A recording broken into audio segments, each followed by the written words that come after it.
పప్పు ఇలా ఎవరైనా రుబ్బుతారా?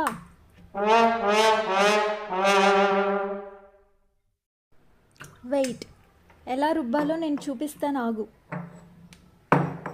చూడు, ఇలా రుబ్బాలి, అప్పుడే బాగా నలుగుతుంది. ఇన్ కేస్ గట్టిగా ఉందనుకో, అప్పుడు లైట్గా వాటర్ కలుపుతూ లూజ్ చేసుకోవాలి. అర్థమైందా? నాకు ఒక డౌట్ వచ్చిందక్క. ఏంటి? నువ్వు అన్నం తినేటప్పుడు ఎక్కువగా వాటర్ తాగేస్తూ ఉంటావు కదా, మరి నీ పొట్ట కూడా ఈ రుబ్బు రోల్ లాగానే పనిచేస్తుంది కదా.